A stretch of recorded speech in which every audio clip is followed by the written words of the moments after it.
Hi, today we will discuss lens maker's formula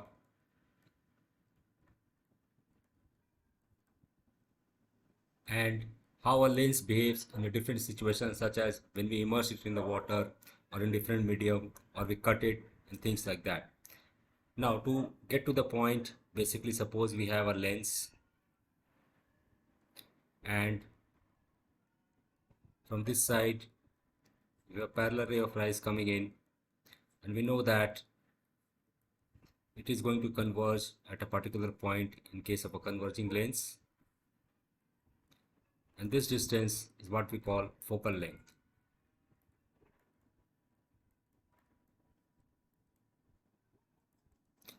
Now, in our last video, we said that if we have a refracting surface which is curved, and on this side, the index of refraction is n1, this side is n2, and it has a radius of curvature r. Basically, we can write a simple formula to find the location of an image based on the location of the object. So here is an object which is at a distance u, and then we derived a formula where the image will be formed at v, and we can simply write the relationship as n2 by v minus n1 by u is going to be equal to n2 minus n1 by r. We covered that in our last video, in our last lecture. So today we'll talk about how to derive the focal length for the lens of different kinds, and hence it is called lens maker formula. Now, if the ray of light is basically coming parallel, so first thing first we have to understand, if the ray of light is coming parallel, basically it is coming from infinite distance, right? So our u is going to be infinity.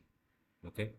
Now, first the refraction is going to happen on the first surface here, and we can find the location of the image for that one, which is going to be v1, right, based on this formula, and then use that image as an object for the second refraction happening here, and then wherever it will meet, that is going to be our v2 or the final image, and in this case it is going to be equal to f, right? So when you do that, two refraction at a curved surface, basically will arrive at a simple formula finding focal length of the lens, which I will directly write here, and you can look at that formula and its derivation in different texts. So the formula is very simple. It's called, if the focal length is f, basically 1 by f is going to be equal to mu2 by mu1 minus 1 into 1 by r1 minus 1 by r2. Okay.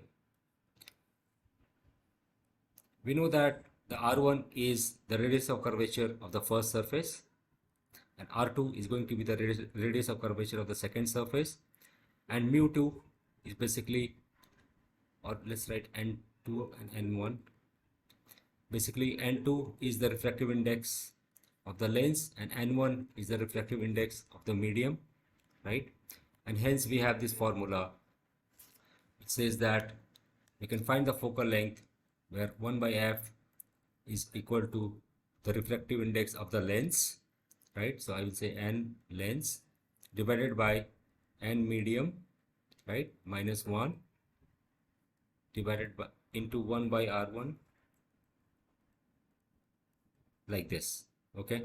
Now this r1 r2, the sign convention is very simple. As we said, the ray of light is coming from this direction, right? This side is going to be positive, this side is going to be negative. So for this convex lens, r1 is going to fall on this side, so r1 is positive, and this r2 is going to fall on this side, right? So r2 is negative. And similarly, doing another example, we can see that, let's say we have something like this, a lens like this, right? The ray of light is coming like this, so this side is positive, this side is negative. Now this one is our first surface, this is r1, and now this is negative, this side is r2, and this is positive. And you can find different examples like that. So for example, we have this lens, ray of light is coming like this side is positive, this side is negative. Now this is r1 positive, r2 positive, right? So if you simply remember this, the ray of light from which direction it is coming and which direction it is going, the direction in which it is going is always positive. We can simply use this formula to find focal length of any kind of a lens. Okay, so remember this formula. It is very easy. You can derive it using refraction at two surfaces, as I mentioned. Now let's take an example to clear our concept. So here we have a lens has a convex surface of radius 20 centimeter and a concave surface of radius 40 centimeter and is made of a glass of refractive index 1.54. Compute the focal length of the lens and state whether it is a converging or a diverging lens. Now important point,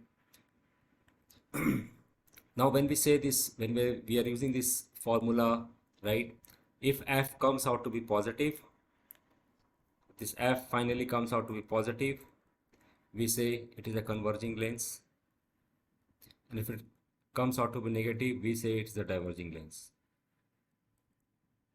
Okay, so we'll do a couple of examples to clear the concept, and towards the end I'll provide hint on actually using this formula to find and solve problems in difficult situations.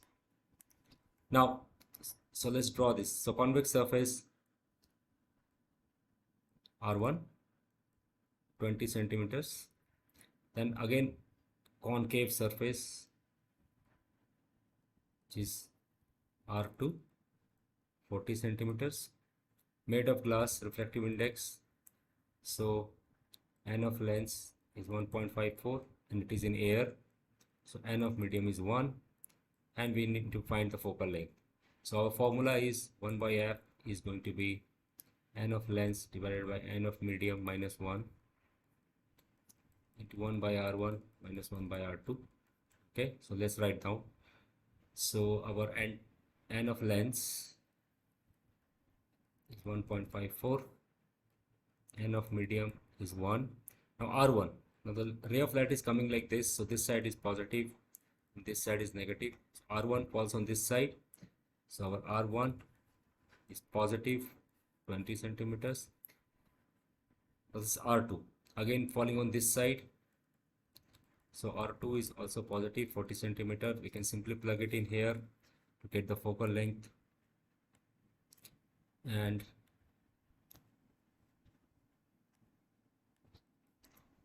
so 1 by f is going to be NL 1.54 divided by 1 minus 1, 1 by r 20 minus 1 by 40 is going to be 0.54 divided by 1 by 20 minus 1 by 40 is 1 by 40, and hence f is going to be equal to plus 74 centimeters.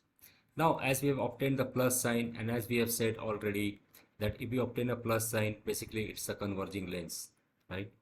So it is a converging lens with focal length 74 centimeters. Now let's move to the next problem. Each face of double convex lens has a radius of 20 centimeters. Now we have a double convex lens, so which means like this. So R1 20, R2 20. We don't know the signs yet. When we write the formula, we write that. The index of refraction of the glass is 1.5. N of the lens is 1.5.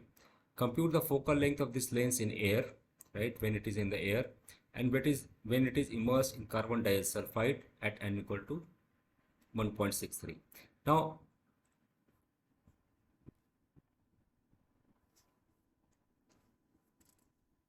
to that, basically it's pretty simple. Go here and start writing our formula, which is 1 by f is equal to n of lens minus n of medium minus 1 into 1 by r1 minus 1 by r2. And then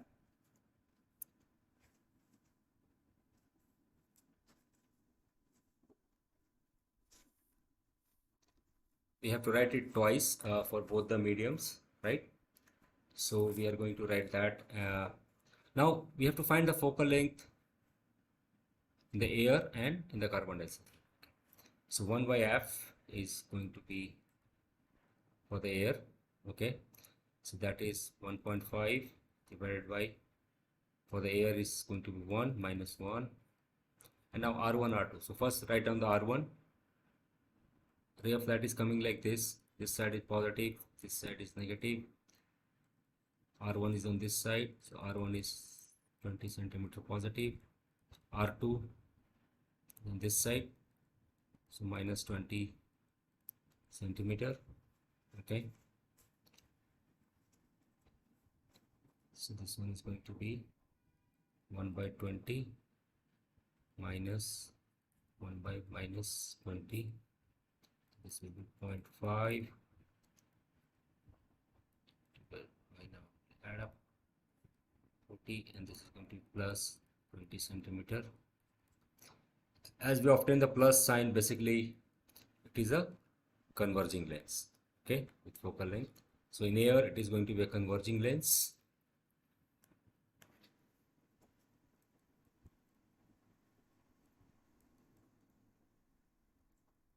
Now let's compute the same when the lens is sort of immersed in carbon disulfide, right? So now let's do the same thing. Now we have our lens here, right, and it is now sort of immersed in some gas, and now we need to find the focal length, and the refractive index of this gas is given to be 1.63.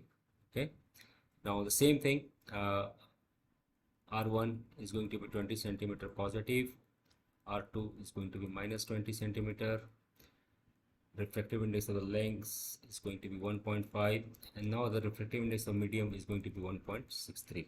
okay, now we are going to write this formula here. So it's going to be carbon disulfide focal length N2 NL, right, the refractive index in the medium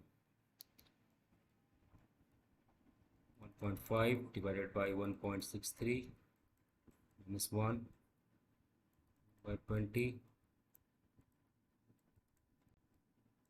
It's 20, and when you do that, basically you'll find F in carbon disulfide is minus 125 centimeters. So now it has a negative sign, so it's a diverging lens.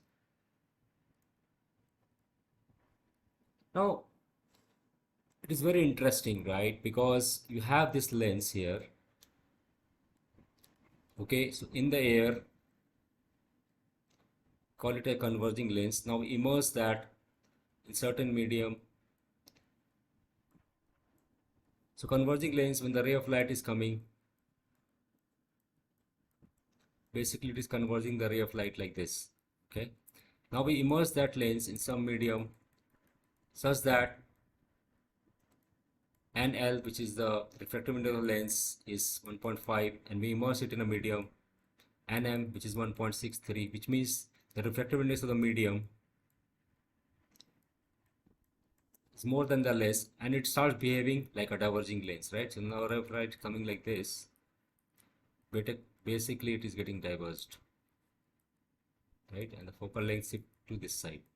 So it is not only the structure of the lens which determines basically it is a converging lens or diverging, but in the medium itself, right?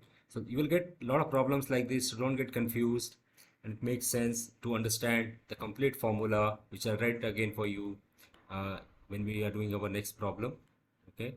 So the formula is very simple. It really depends upon in the medium which the lens is, right? So 1 by F is going to be equal to, in many books we'll find just like n of the lens minus 1 into 1 by R1 minus 1 by R2, but this is the refractive index of the medium is also important. The complete formula depends upon in which medium the lens is, hence this one is valuable, and it can convert a converging lens to a diverging lens or a diverging lens to a converging lens if n of the medium is more than n of the lens itself, okay.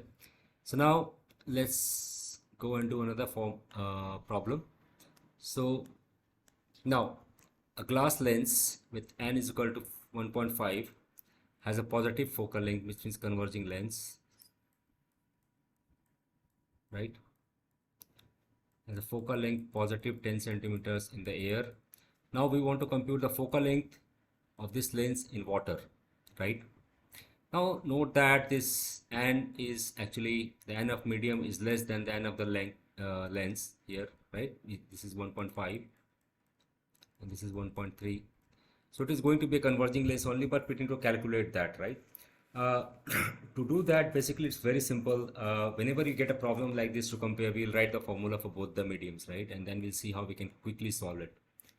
So we'll write it down. So it's 1 by the focal length in the air is going to be equal to 1.5, the refractive index of the lens divided by the refractive index of air minus 1, the 1 by R1 minus 1 by R2. Okay. Now we want to find out the focal length in water. So we'll say focal length in water is going to be 1.33 divided by 1 minus 1 is going to be 1 by R1 minus R2. Now we don't know these quantities, right? So the best way of handling this is to basically divide them, right? So that this one will get cut, and then we have, put simply, F of water is going to be 5 divided by 0.128, and that is going to be 39 centimeters. It's a positive. As we expected, the focal length is again positive. So it was earlier 10 centimeters. Now in a lesser dense medium, the focal length has increased, right? So we can always compute all that very easily if you understand the complete lens maker formula. Now let's move on to a few interesting cases where I will just drop down a few hints and we'll do the problems in the problem set. Now you say you have a lens like this.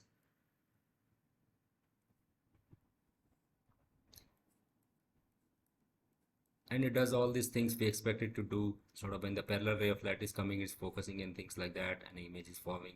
Or we have this here, and we have this object here, and then it is forming an image, right? So you have this U and V and F and all those things, right?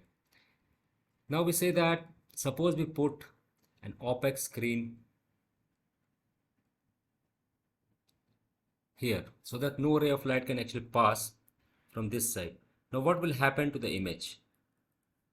Will the image still form or not form? Now if you remember, in our ray diagram we said that in order to form image we just need two rays, right? So one is coming like this and the second one is coming like this. Hence the image will be formed at the same place, right? Because image formation will really depend upon these two rays, right? And the only thing which will happen is because now less light is actually coming, the intensity of this image is going to decrease.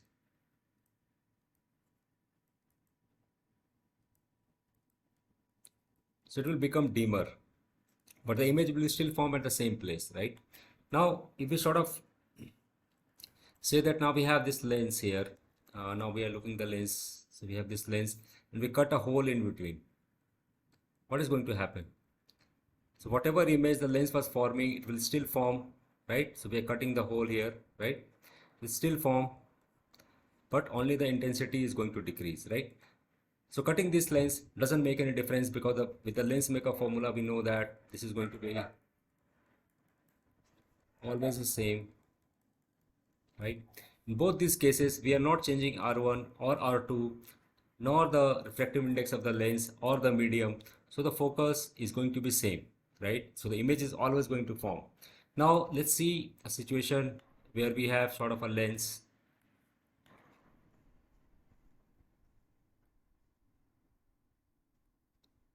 And we now cut the lens in two parts like this, right? Now we separate. Now what is going to happen? If you look at the lens maker formula again, now what has happened is that now we actually have two lenses, right? Because what we have done is that we have changed the R1 and R2. Okay. So for the first lens, the R1 is equal to the actual R1, but the R2 has now become infinity, right? Now for the second lens, our R1 becomes infinity and the R2 is same as the original R2, right? Now we have changed the R1 R2, hence this two will behave like a different lens and will change the focal length, right, for both the lenses. So please keep in mind that what's happening, and accordingly you can solve the problems. Now suppose we have a lens. So these are the kind of questions you are going to get into the JEE exam, right? So we have a lens which is in a particular medium and not, and now we sort of do one thing, that we put a lens like this, the same lens, and we have this medium N1 and medium N2 on different side. Now we are not changing R1, R2, they remain the same, right? But if you look at the lens maker formula, as I said again, is going to be n of the lens, n of the medium minus 1, and 1 by R1 minus 1 by R2.